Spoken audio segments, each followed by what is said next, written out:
The oceans are places of wonder. Blue Planet 2 showed us the beauty and extraordinary behavior of marine life, whilst highlighting how fragile and threatened our seas have become.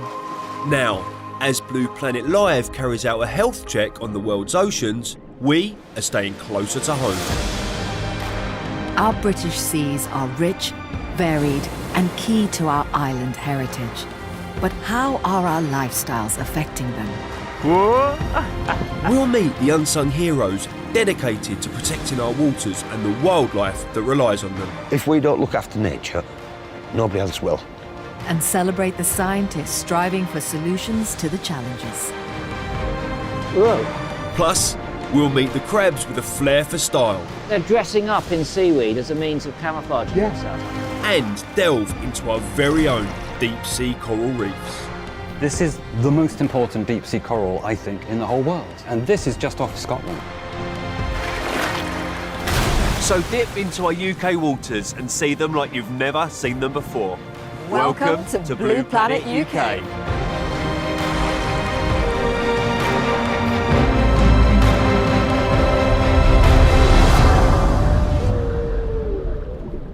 Hello and welcome to what is our final Blue Planet UK. What a week. What a week indeed. And whilst we've been here, there's been teams all around the world checking in on the state of our oceans on Blue Planet Live. But for us, it's been what's going on here and looking into more detail about our own UK marine life. That's right, it's a real amazing place. Now, it's not just about the wildlife, it's about our connection with the oceans. And we've come back to Scotland, to St. Abbs on the southeast coast, because this is an area that is steeped in a rich history of fishing. So much of it, and even just round the corner here is the St. Abbs Lighthouse, and that was built right on the edge, and the idea was to protect the ships from the cliffs that are so often in fog.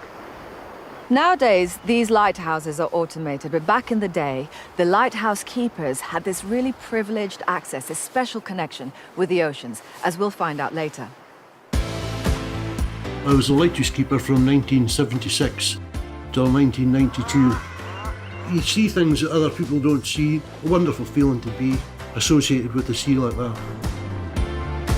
Also today, we unlock the secrets of the deep at Edinburgh University. We're actually looking at an area probably around 1,500 metres. So that's 1.5 kilometres deep. Chris reveals his personal connection to the coast. I like black and white birds, simple. And many of our seabirds are black and white. So things like Arctic tern, what a shape. And in a world exclusive, Blue Planet UK brings you a sight not witnessed in our waters for 50 years. Great wall of herring going round and round me, like a dark shadow. It's fantastic.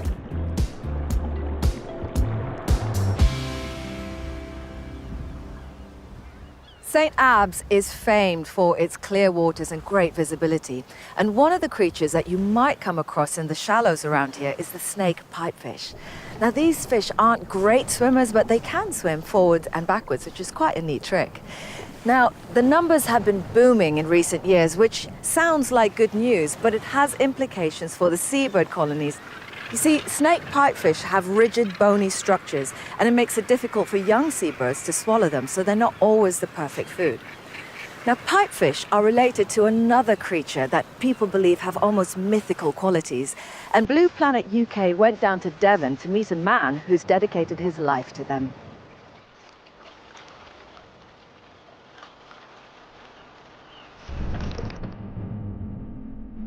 I remember the very first time I saw a seahorse in the wild.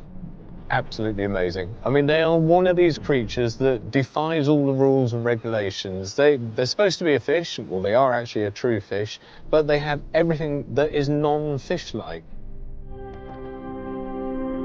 The most famous aspect of seahorses is the male getting pregnant. And when he actually gives birth in a flurry, and it's a really quick flurry, and it can be over in seconds. As soon as they're born, that's it, they're gone, they're on their own. There's no parental care whatsoever. In fact, the male just disappears back down to the seabed, not concerned anymore.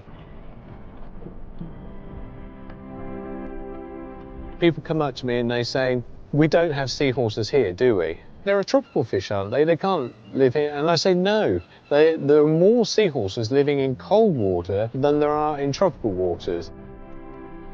If you take, for instance, somewhere like Stubborn Bay in Dorset, every year there are thousands of people visiting that beach. It's not very, very deep, the water. It's probably 2-3 meters deep at the best. And yet, right by their feet, in amongst the seagrass, are seahorses. We've got these two amazing species here. We've got the spiny seahorse and we've got the short-snouted seahorse. And they are literally right around the British Isles up to the Shetland Islands.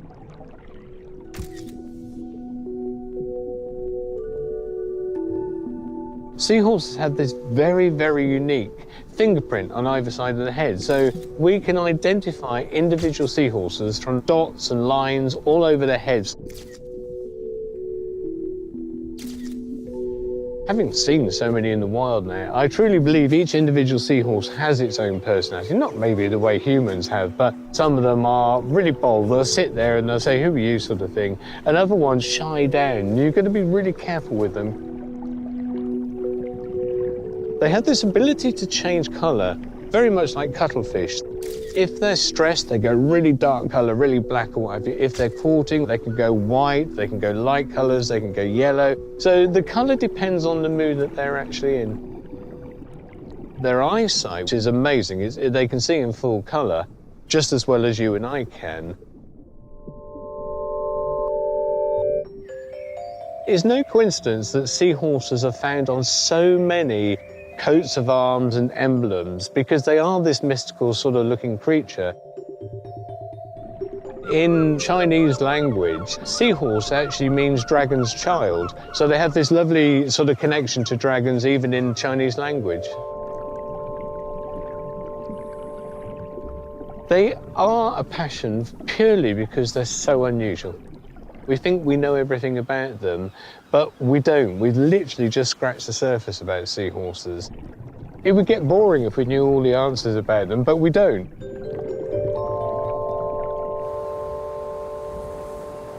How beautiful are those seahorses? I love seahorses. And you know what's really amazing is that there's all sorts of species found all around the world. And they're often associated with this sort of thing. This is a piece of coral that was found for scientific research. But I want you to guess, Steve, where this coral might have come from. Well, coral's coral. You're thinking Australia, tropics, that kind of thing. Oh, I was hoping you were going to say that. You're wrong. This is actually from the UK waters. Can you believe that? It's a cold water specialist. But not just that, it was found 200 meters deep.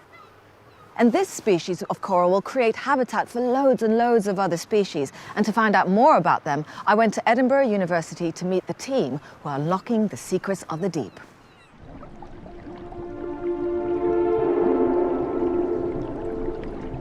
Sea creatures at home amongst the coral beds, but not in the ocean, in a lab where Murray Roberts studies them.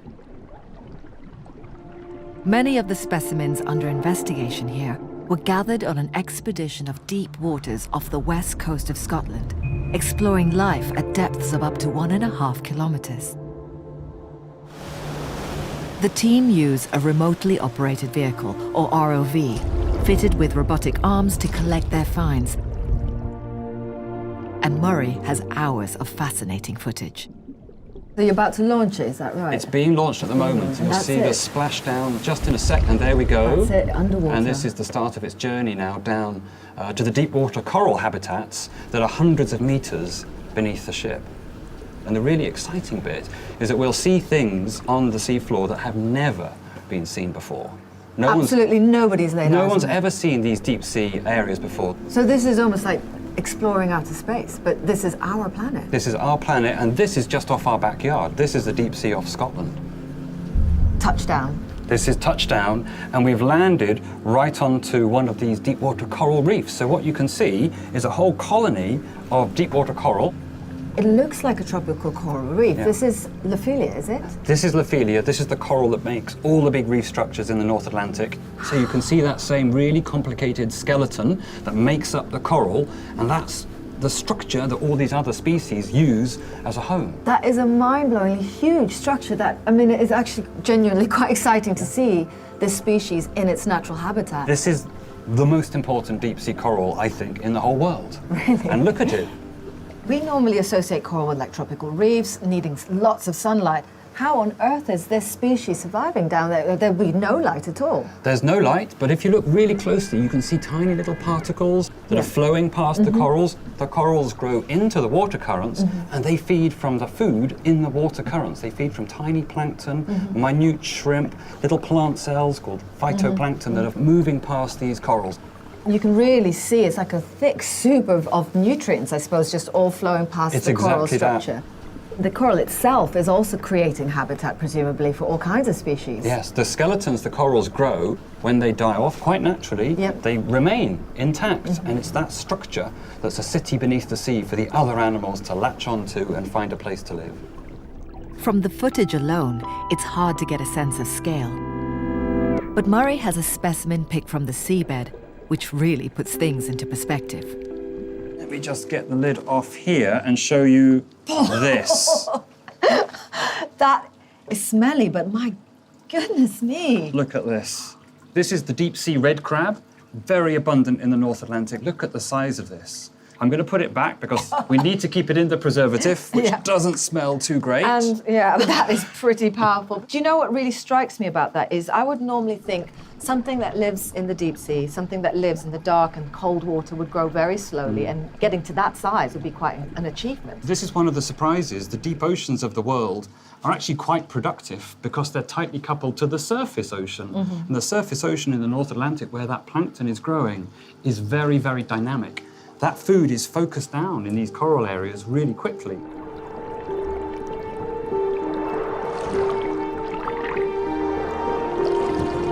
The cold water reef makes a home for a huge number of species at various depths. Octopus and chimera, or rabbitfish. Murray's team went even further into the depths, reaching the Logachev Mounds. The landscape here starts to get eerily sparse, but it's not without its surprises. Seamounts are underwater extinct volcanoes. Right. And this is west of Scotland. We're actually looking at an area probably around 1,500 meters deep. So that's 1.5 kilometers deep. And we found hundreds, if not thousands, of these egg cases on the side of the seamount. And here is one of them. It's an extraordinary sight, 30 centimeters long. So what species is this now that you've got this back in the lab? Have you been able to ID it? Yes, it's called Bathyrarga, this particular deep water skate. And they're laying their eggs 1.5 kilometers deep, where the seawater is particularly rich in oxygen. And we think that's really important for the development of the embryos inside these egg cases. We think, as part of climate change, the oxygen levels in the water are going to drop. And that could be bad news for this skate species. They may seem like alien landscapes, but what we do directly affects these habitats. Since the Industrial Revolution, we have massively increased the level of carbon dioxide in the atmosphere. And how that affects sea life is difficult to illustrate, but I have some help. Lawrence has this really neat experiment where a rubber tube and a beaker can actually shed light on the whole thing. So, Lawrence, tell me what I'm supposed to do. Yes, so this beaker here represents our ocean. So you can use this little tube, and by blowing into the tube, you will increase the carbon dioxide in our mini ocean, and we will see how this increase in carbon dioxide in the ocean affects the acidity, which this instrument measures. Okay, so, well, into the ocean I go. Yeah.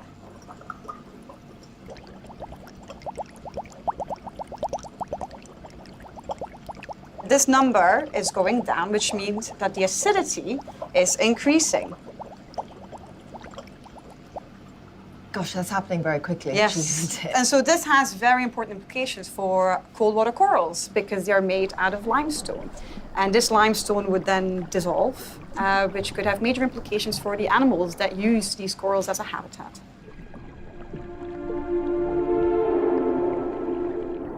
It's sobering to think that our actions can affect life found in some of our deeper waters. But with scientists exploring these uncharted territories, we may be able to gain a greater understanding of how to protect them in the future. It is so cool seeing those deep sea creatures. But you know, if you come down to the shores, you'll see all kinds of things, like this shore crab right here. Now, they share a really similar strategy, in fact, exactly the same strategy as those deep sea crabs, as Miranda Kristofnikov found out for the One Show. A grisly scene lies scattered across a beach in North Wales. Heaps of washed-up crabs littering the shore. Walking along this beach, I'm struck by what appears to be a dramatic loss of life, but looks can be deceptive. What looks like a dead crab is in fact a discarded shell, the remnants of the molt of the common shore crab, a truly remarkable feat of nature. Common shore crabs live all around the coasts of Britain and Ireland. They're found from the high tide mark all the way down to a depth of 60 metres, and they feed on anything they can find, including dead fish and even other shore crabs.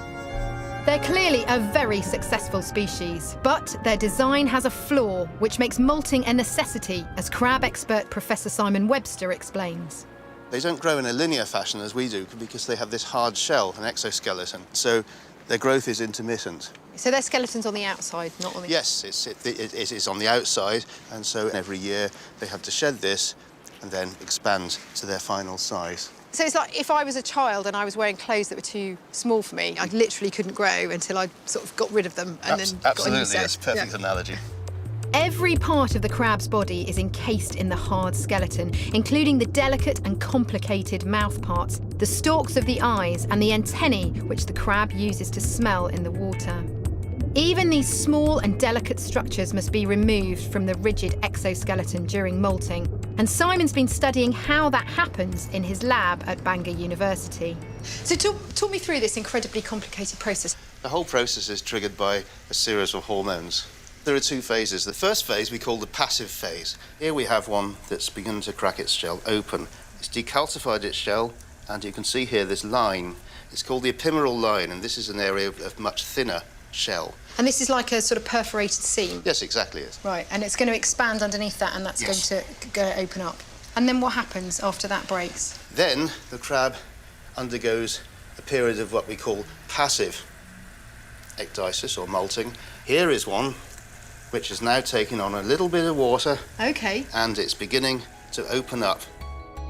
The final active phase of the molt takes about 15 minutes, so we're setting up a time-lapse camera to film the action. The crab drinks in more and more water, causing it to swell. The carapace opens up and the crab extracts itself by pushing and compressing all of its appendages repeatedly until it finally wrestles free. If the crab doesn't get out quickly, it will become trapped and die in the old shell. This is the exoskeleton of a newly molted crab, and this is the chap that's just come out of it. You can see he's a lot larger than the old shell. It's about 20% bigger, and if I touch him, he's absolutely as soft as jelly. It can take a few weeks for the shell to harden. Juvenile crabs have to endure this vulnerable state every few months as they grow, but even adults will molt once a year. For females, this soft shell period is the only time they can mate. Amorous males pick up the females and carry them around, in the process keeping them safe from predators. Molting also allows animals with exoskeletons to do something which we vertebrates can only dream of. Besides allowing the crab to grow, molting also allows regeneration of lost limbs. So you can see that this one's only got one front claw. At every subsequent molt, missing limbs will grow back a little bit more. After a couple of years, they should have completely regrown. An amazing act of regeneration taking place all around our shores. So next time you come across a common shore crab shell on a beach, remember the remarkable feat of animal escapology that created every single one of these.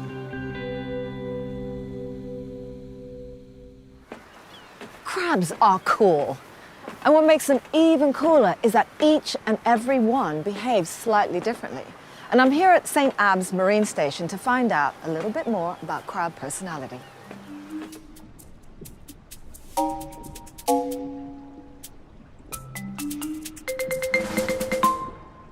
So I've got Karen with me, who's going to tell me all about crab personalities. Karen, one thing I will say is I've been saying this all along. Invertebrates have personalities, and now it looks like you could prove this, right? Well, I'm trying to prove that, and I agree with you. I've been thinking that many years when observing crabs in the field and mangroves in Australia, that I could actually tell who's who just by their personality. And years ago, my supervisor didn't believe me. So I decided I need to follow up on this, and here at the Marine Station, we decided to look at whether they do have personalities or not. We run tests with them. One would be, how do they react to a novel object, for example? Is it an exploratory type who looks at it and says, I want to explore what it is? Could it be food, or could it be a shelter? Or is it a shy personality that says, I don't know this and I'd rather stay away? And that's a really high-tech way that you do this. I've got this plastic brick, and apparently there's a bit of a technique here. I've got to submerge it and then let go. And there you have it, the drop. And now he waits. I'm actually trying to stand back now because I don't want to distract him. I don't want to see me now. But that's good. You know this individual. You know this is a bold and brave crab because you filmed this before. When we did it before, it was one of the fastest reacting, playing around and taking it, carrying it all around this little tank, actually. And if it was a shy crab, now you filmed that as well, right? Yes, the shy crabs didn't do a thing. They didn't touch it. They walked around it and gave it a look and wandered around from corner to corner where they like to seek a little bit of shelter. But in contrast to the brave one, it never went straight for it. So Karen, of course, I know it feels like a game, that plastic toys with crabs, but this is what it's about, isn't it? Yeah, that's true. What you see here is a creel, crab pot. So what sort of crabs go inside this trap? Is it just any crab, or is it just the boldest one, the exploratory ones that these pots are catching? So what does that mean for the whole population if all we're doing is catching brave crabs? Well, obviously, there are fewer brave crabs out there. So the problem would only really arise if we found, and that's step 3 in our research, if brave crabs also tend to be those that grow fastest and reproduce at a higher rate, then obviously you could decrease the productivity of the population over time. And then that would obviously be bad for the fishery as well. So in an ideal world, what you want is brave crabs, shy crabs, and everything in between. Exactly.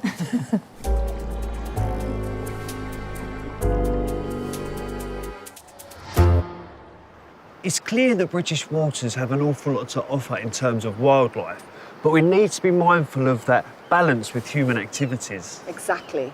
And there's been a lot of damage done, but the situation can be reversed, as Springwatcher's Yola Williams found out when he went to the Isle of Arran off the west coast of Scotland. Lamlash is an idyllic coastal town on the Isle of Arran with pristine views out into the Firth of Clyde. These waters were once one of Europe's most commercially productive fishing areas, and Lamlash held international sea angling festivals, celebrating thriving populations of whitefish, including herring, cod and haddock. But in the 1980s, the tide turned. I remember fishing in 1986, and we catch so many fish that we wouldn't know what to do with. But the year after that, you went out and caught nothing. A change in the law allowed bottom dredging close to the UK coast, coinciding with the introduction of a new, destructive type of scallop dredger. There was factory boats coming in and hoovering everything out the seabed. It was horrible. It was a fishing revolution that eventually saw the Clyde labelled as a marine desert by scientists. Fish stocks fell by a devastating 96%. But the passion of 2 local divers who couldn't bear to watch an entire ecosystem disappear saw the creation of COAST, the Community of Arran Seabed Trust. Local diver Howard Wood was one of those determined to make a change. When did you first dive these waters, Howard? 1974. And if I would have come with you on that first dive, what would I have seen? Dozens of flatfish, plaice, scabs, even big turbot, thornback rays, cuckoo rays, shoals of saithe and polyp. I only really appreciated what I'd seen as a teenager maybe 10, 15 years later when it was starting to disappear. But you weren't happy to just sit back and watch all this happen. You actually took action, didn't you? My friend Don McNeish, I mean, he kept poking me, saying we need to do something. Don had come back from New Zealand with the idea of a no-take zone, which is an area that no marine life or plants can be taken out of. And we tried to do something. As 2 or 3 people, nobody really took much notice. And so we realised that we really needed the community on board. They say that when you try and establish any kind of marine protection area, the people to persuade are the local fishermen. How did they react? We knew them, and we knew them very well, and some of them were our friends. So it wasn't that difficult to actually convince the local fishermen. But even with the local fishermen on board, it took a further 13 years of lobbying, letters and phone calls to persuade those in power. In 2008, the first ever no-take zone in Scottish waters was established around Lamlash Bay. We were ecstatic. It was absolutely great. We held a small celebration. You know, we've campaigned for 13 years to get this no-take zone, but in reality, this is the start. It's like a living laboratory. What happens when you leave the sea to just naturally change, do what it wants to do? Now, it's been 10 years since the no-take zone was granted, so I suppose the big question is, has it worked? Dr. Bryce Stewart from the University of York has been carrying out research and surveys in this protected area for the past 10 years, documenting its recovery. Are you seeing a lot more marine life in the no-take zones now compared to the areas immediately around them? We're seeing much higher biodiversity overall in the no-take zone. It's about 50% higher. And also for some particular species, like lobsters, there's more than double the number in the no-take zone, and scallops as well. And both the scallops and lobsters are much bigger as well, which is really important. So this must have a knock-on effect for the fishermen. Yeah, that's what we think is going on, particularly for those key species, lobsters and scallops. Because they're much bigger, the females are producing lots of eggs, and those eggs are hatching, the larvae are spreading out in the currents and reseeding the fishing grounds. So by protecting just these small areas, you can actually have a big benefit. And for Howard, the benefit includes seeing more on his dives once again. It's absolutely fantastic to go down for a dive, and what we're going to see this year, what's going to have changed this year. It's only 2.67 square kilometres, but it has numerous different types of habitats. So it's great seeing things sprout up. We've seen a real good range of different types of nudibranchs, which divers get very excited about because of all the colour.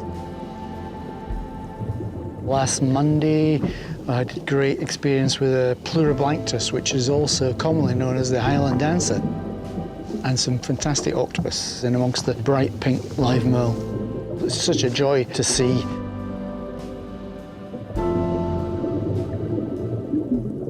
If you was watching Blue Planet UK earlier in the week, you would know that the humble herring, after decades of overfishing, seems to be making a comeback.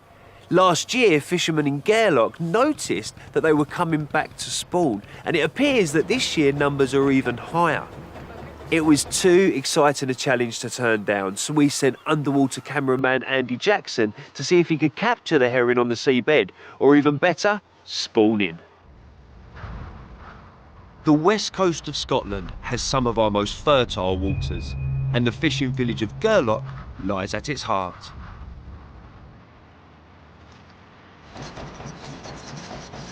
Last year's news of the herring is exciting for locals like biologist Peter Cunningham.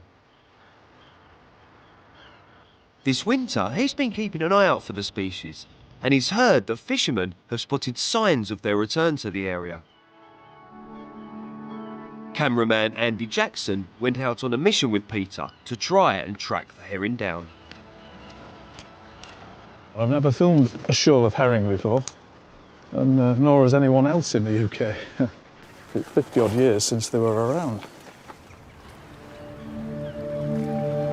Oh, look at that sunshine. A cracking day. But even when you know the fish are in the area, before you can film them, you need to find them. Not an easy feat in the wild Scottish waters.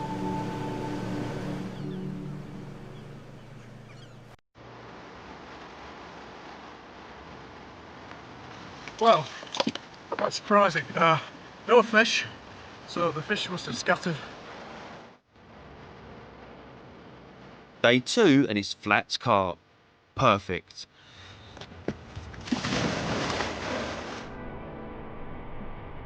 But there's not a herring in sight. They haven't come into the shallow water yet to spawn. Maybe just a few days too early.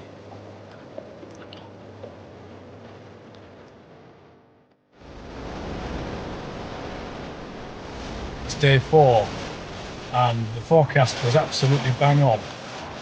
There's no way we're going anywhere today.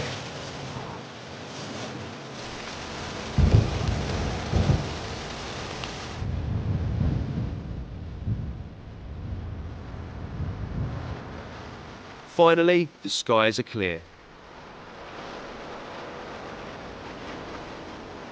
We spotted the gannets. The gannets was the main clue. The gannets and the seals are hunting. It's a sure sign that fish are about. There's a huge number of seals here. I think they're mostly grey seals. This is exciting. Seals and gannets in the same place and they're feeding. But are they herring? With bad weather forecast soon, it's a tense moment.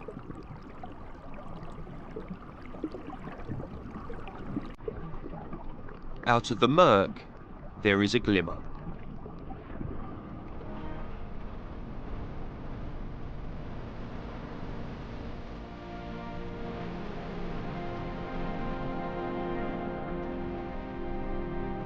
This extraordinary sight hasn't been seen off Britain's coasts for 50 years.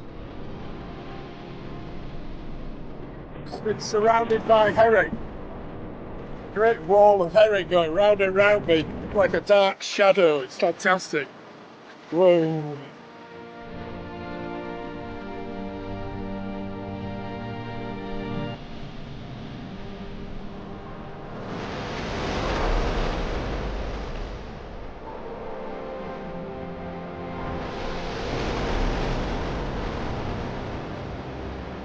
A true natural wonder. But Andy still hasn't found what he came here for.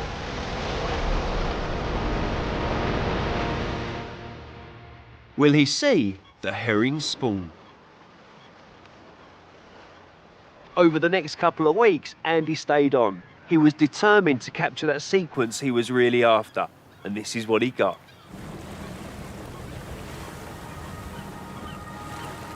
Just after dawn, Andy dives again. This time the fish are too busy to be afraid. The reason?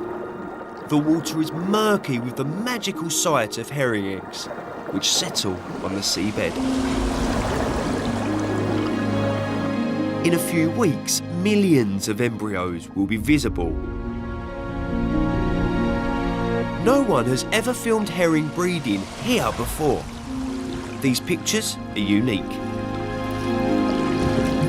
More eggs this year should mean there's more fish the next.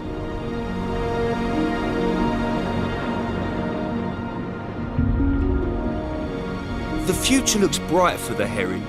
This is their second year spawning here, and their numbers are greater than in decades. And his perseverance has finally paid off.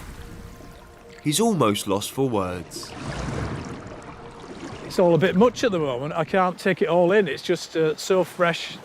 You know, we've been trying to do this for the last 2 weeks, and then suddenly, you know, you go out, you get up early, there's a window in the weather, you go out and you do it, and it's all over, and we've finished. I'm stunned. What can I say?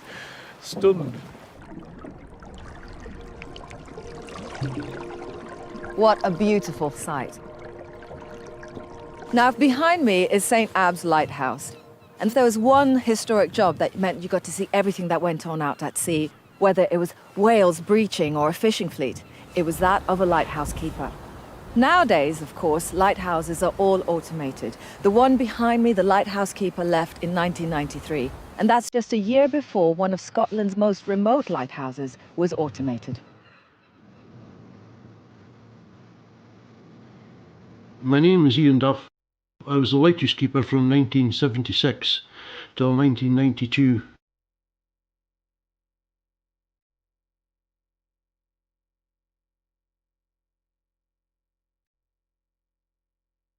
When I was the little boy, I said, oh, I want to be a lighthouse keeper when I grew up. To be a lighthouse keeper at these places in Scotland allows you access to places that most normal people don't ever get to see or live in.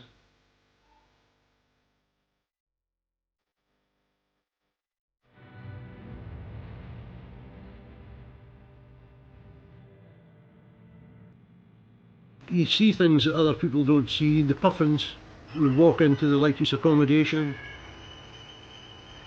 A wonderful feeling to be associated with the sea like that. On a wild day in the morning, we would stand down at the door for 2 hours till lunchtime, just watching the power of the sea breaking over the grating or jumping back in if the sea was going to hit the door, which is 30 feet up. One day I was to go ashore, the helicopter landed in the helipad and a giant freak wave just broke over the top of the lighthouse helicopter and injured one of the keepers that was coming on to replace me.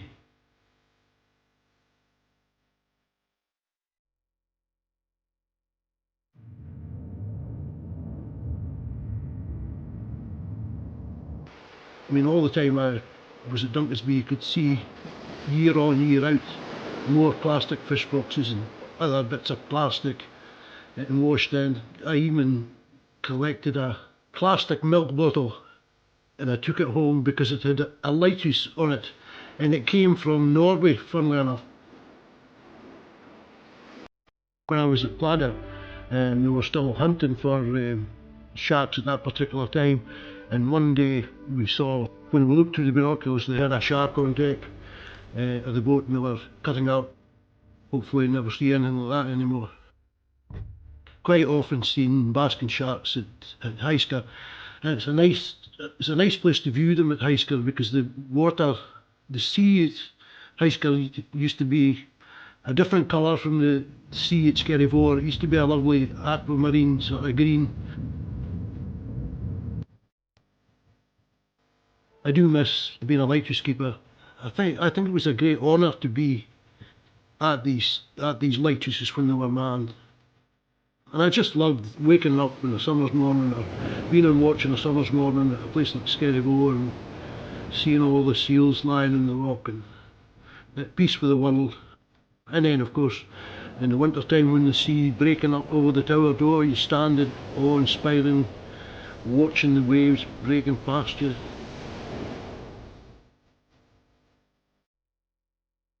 It's a great honour to be a lighthouse keeper in that environment, I think.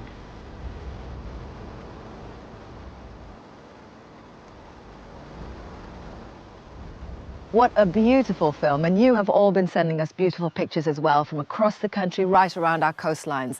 And here is a selection of just a few of them.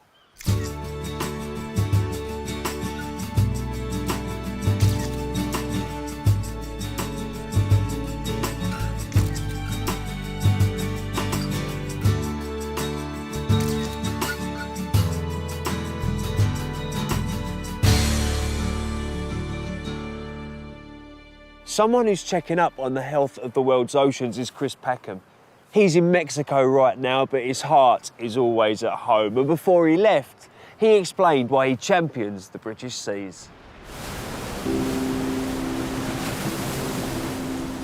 Now, all week I've been meeting people who get into the sea, either because they feel a spiritual connection with it, a need to immerse their body to connect with a purer form of nature, or because they're fascinated with the extraordinary marine life that's living just out there. That's them and I'm me, because if I'm very honest with you, I'm frightened of that. You know, historically in my family, people have drowned in those oceans. I'm not a great swimmer, but I still feel a closeness to the sea because of the creatures that I admire that prosper in that environment, and principally the birds, of course.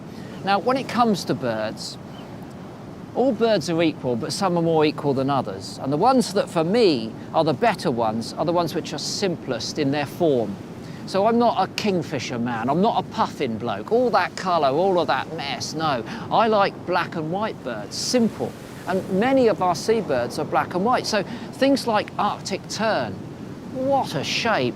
What a beautiful natural construction they are with their long wings and their tail streamers. And I love to photograph them because against the light, with it shining through their feathers, they glow. And then you've got bigger, more powerful species. Things like gannets with their beautiful faces, that cappuccino wash, those beautiful, almost sort of Art Deco lines that run around the eyes and down the beak. But you're still looking at the sea. You're looking at that powerful beak which breaks their entrance into the water when they're plunge diving at speeds of up to 40 miles an hour. And then, of course, when you see them in the air, those wings, strong and powerful. But if I have one favourite seabird to photograph, it would be the northern fulmar. Because really, they're a northern hemisphere albatross. They're a little bit smaller, of course. And they've got very stiff wings. They look a bit wooden when they're flying and gliding. And from a photographic point of view, we're talking about a grey bird. So you've got to do something with that, using the light, using the water. It's always a challenge when you take something that you feel so passionately about, that you love the shape and the form of, the movement, everything about it, and you're trying to capture it in one photograph and say all of that.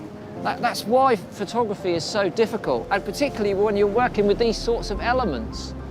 And I suppose that's a challenge that connects me to the sea, is the birds that are an intrinsic part of that environment. And I love photographing them. I haven't got a decent photograph yet, but I'll be working hard for the rest of my life. Don't forget to watch Chris, Liz and Steve on Blue Planet Live this weekend. They have already witnessed some incredible spectacles, and no doubt they've saved the best till last. Well, fingers crossed, let's hope so. We've had a fantastic time here on Blue Planet UK, not just learning about the marine life on our doorstep, but how human interaction can have such an impact on it.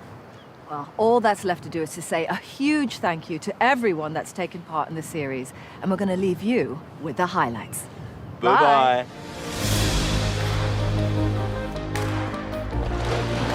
That's my first haul.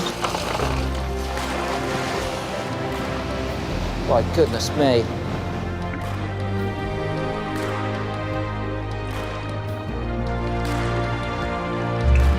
I can't believe you call this a job.